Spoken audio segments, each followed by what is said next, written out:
on to the next speaker, we've got Shipra Dawar, founder and CEO, I Will and Cyclinic.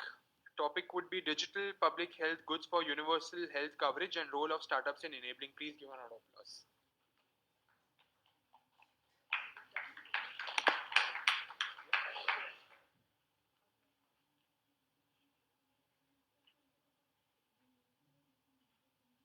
Hi everyone, I'm just fixing this thing.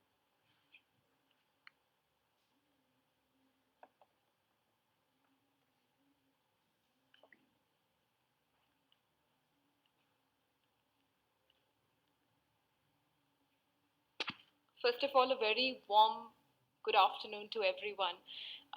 हम लोग आज़ादी का अमृत महोत्सव मना रहे हैं. We are celebrating the 75th आज़ादी का Amrit Mahotsav, and today I wanted to talk about India's role in enabling a new kind of healthcare that is accelerated on the back of digital innovation. There have been such amazing speakers that have been speaking since morning about so many facets of healthcare, specifically mental health care, spiritual, mental, at the GP office, as a psychiatrist. Today, but I want to talk about the role of a country, a nation, in building a new identity of its own image in the world through its actions that it takes at the right time for the benefit of their citizens and for the good of everyone. So I am Shipra Dawar. I am the founder of I Will and Clinic. These are, I was amongst first entrepreneur who started a digital mental health startup in India.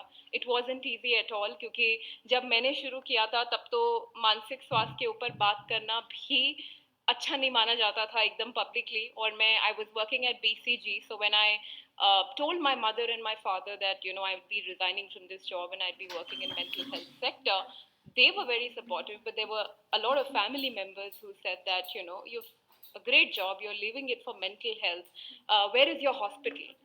So I said, it's all digital, it's not even physical. So they said, first it's mental health. I come from a Punjabi family. So they say, पहले तो मानसिक स्वास्थ्य, फिर कोई जमीन भी नहीं बनाई और अच्छी नौकरी भी छोड़ दी. तो ये क्या काम हो रहा है? लेकिन मैंने कहा कि this is not for earning money, it's for earning the health and wellness of more than 300 million people in India who suffer from mental health issues. And that was the reason why I started this startup. And that's the background, or that's the most important piece of information about me. So today, let's first start discussing about public goods. What are public goods? We use roads, we use public parks, we have defense, we have police. Three things are central when we're talking about public goods. First is that it's for everyone. It doesn't exclude.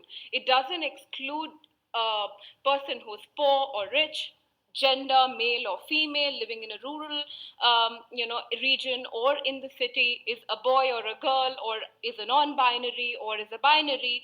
No matter what they identify with, no matter what their socio-economic status is, it is for everyone. The second key thing about being a public good is that it doesn't exclude. It will not exclude you from having access to it just because someone else has access to it at the same time. It is for everyone. And also, it's non-rivalrous. Ideally, it shouldn't deplete because we are using it, right? I mean, if you look at the roads and infrastructure, constantly we are working on widening, the net of the infrastructure, and that is done so that no matter our cars are increasing, people have need to, travel from point A to point B, but the infrastructure just keeps, getting up for it. Now, this is an idea for healthcare. It has been there in many countries, UK and other developed nations, but the idea that this should be central in India is what we are talking about today, is what we are talking about very centrally through G20 presidency. I'm also a part of the B20 task force that specifically works at digital public goods, and I know that healthcare and healthcare for all is a central milestone that we as a nation wish to achieve. And why? Because health and wellness is just not about what is practiced in hospitals. So many of the people in rural India today aren't even aware what diabetes is. So many people in the rural India today aren't aware what mental health crisis looks like. So many people in the rural India today aren't aware about what hypertension could do to them or basic readings for hypertension. So when we talk about creating a digital public health good, we just can't be looking at creating hospitals. We have to look at the entire continuum of creating awareness, of creating acceptance by the patient, by the user that this is targeted as, that they should come forward and be able to really assess healthcare, look at their healthcare like we do. There were such beautiful speakers, and Apple spoke just before me. And this concept of I love myself, right? The eternal concept of mental health.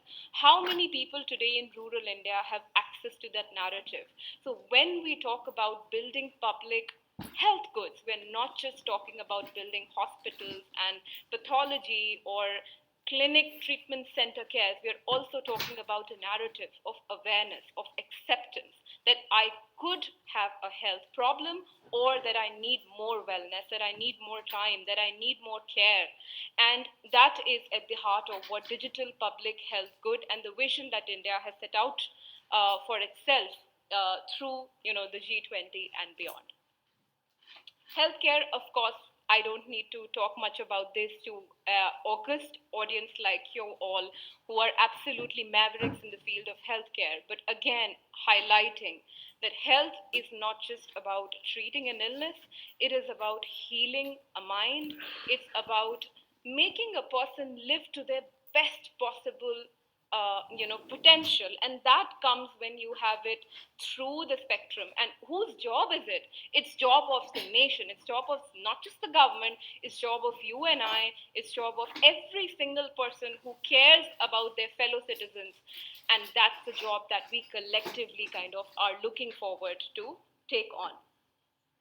Now, if I talk about why digital is the way, or believed to be one of the ways in which India will stitch its health story together, there are some things which are very unique to India that we must understand. We have a population of 833 million plus who are still living in the rural India. We have a smartphone penetration of about 900 million now. We have 4G and 5G almost now trying to cover even the most underserved areas of the country. Of course, have we done enough to cover every single pocket out there? No. But is that the way forward that the private sector, that the public sector is working towards? Absolutely, yes.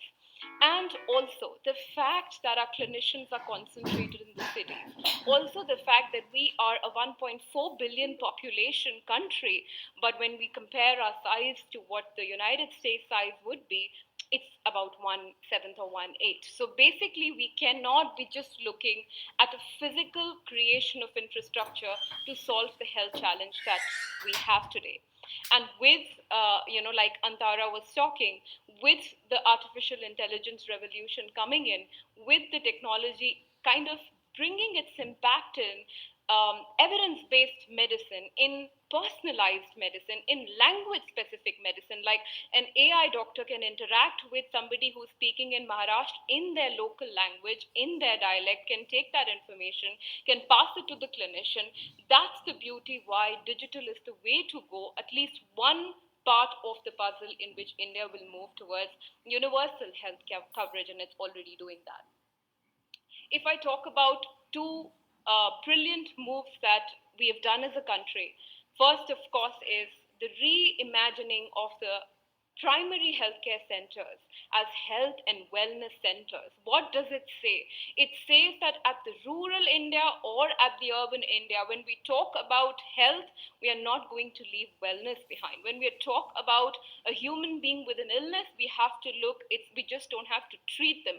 We have to enable them to get to their best potential. And that includes financial wellness, that includes emotional wellness, that includes their physical wellness.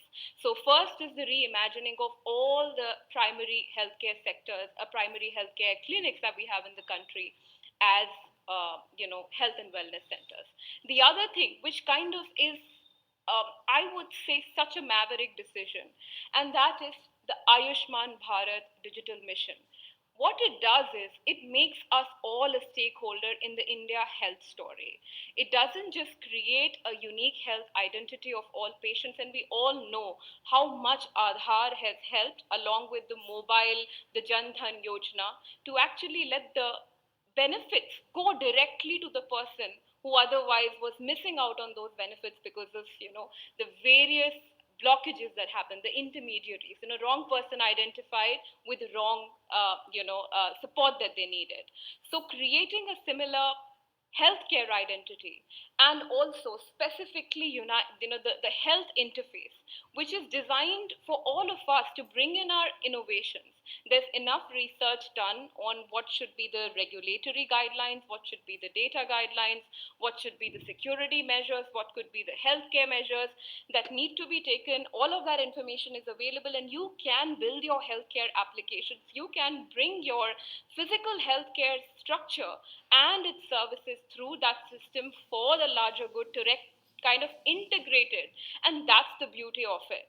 And that is the revolution that not just I will, which is of course my startup, should make use of, but every potential healthcare entrepreneur, every healthcare personnel should make advantage of it. It's available to us, and we write the universal healthcare coverage story, because there's a lot of talk about the $5 trillion economy that India needs to be, but until and unless we don't have 5 trillion smiles every day on the 1.4 billion people, there's no use of that economic powerhouse that we make of this country. And so, this is a great way of bringing all of our innovations to the benefit of the last mile. And I'll just talk about our case study and our example of how we are doing it. So basically, IWIL is working with a lot of governments, 12 plus state and district governments. We work for impact. We are a mental health solution, a complete digital mental health solution. It has AI CBT therapy, but it also has digitally enabled human intervention therapy, of course, which is led by clinical psychologists and counseling psychologists. Not only that, we also enable somebody who needs a physical coordination of care. So, say for instance, if there's a patient who's suffering from schizophrenia, has a family level breakdown, how do we enable an NGO working in that region to have that information and visit them in person? So we're not working in isolation. On the contrary, we are one amongst the many that the governments are working with to close on that loop. So how it works is that we are currently piloting in Maharashtra to bring in local language specific screening for Vidarbha region, where farmer suicides have been the biggest challenge and problem. And it's when I talk about it, it still pains me. And what we are doing is not just studying the clinical symptoms, but studying the human behind it. What could be the social determinants? Is this the loan default? Is it the crop failure? Is it the fact that mostly it's he, so I'm saying he, is the bread earner of a family, and there are 5 and 7 members who are dependent on him? How do we then get that information, not just to enable direct mental health care access through our AI platforms or through clinical counseling platforms or through district mental health programs that are run by the government, but also make that data and information available to financial sector, to the government managing that, so that loans could be waived, so that something could be done at the elementary level, so that the farmer doesn't actually get to that point where he had to or she had to take that step. There are a lot of areas where startups can work in, and I, as a startup founder, I believe that nothing can be done alone. My startup is a very tiny dot, and if we have to really bring universal health coverage in India, all of us need to work together. These are some of the areas that are highlighted in the many digital B20 discussions that we've had, which are specifically sought for creating solutions. These are at the assessment of risk and illness through completely digital technologies. It's about bringing integrated care medicine to somebody who's at rural India. I remember my father was very recently admitted in a very big hospital in Gurugram. So when they were dealing and talking about what should be the next step for his treatment, there were a battery of doctors, 7, all from interdisciplinary specialities, talking about what should be the mode of treatment for him to save him and to, reduce the disability that he faces after that. Why should only my father have access to it because he lives in a city, he can afford it? Why shouldn't a father of a rural boy or a girl have that access? And that integrative specialist knowledge and medication and that discussion to happen for somebody who is at the rural India through digital technologies is an area that the government and the public and the private sector is looking at, and we must do, create innovations around this. Some immediate areas for us to work on. If we have to really unleash digital's true potential, we have to work together. I am a mental health startup. I work with all my heart with all mental health startups that exist in this field. I believe this is a big problem, and I don't believe one startup founder, one company can solve it. We need an army, and so we need to come together, create solutions, work in the areas that we don't necessarily have to have a startup which is scaled everywhere, which is also in Maharashtra, which is also in Haryana, which is also in Tamil Nadu. Maybe we need to also create local startups which understand uh, the the language, the context, the culture of that place better and work with them. So for India to truly unleash its potential and bring universal healthcare coverage, digital has been now recognized as a big part of it. The government of India and the current public and private healthcare sector of India is working with the world to engage a lot of startups, a lot of private players, a lot of individual doctors and healthcare professionals to create that narrative together. So my humble request that let's all join hands and let healthcare not be the dream, not be like a luxury, but absolutely something that everybody has, and right from awareness to the adherence of the treatment. Thank you so much for your time today.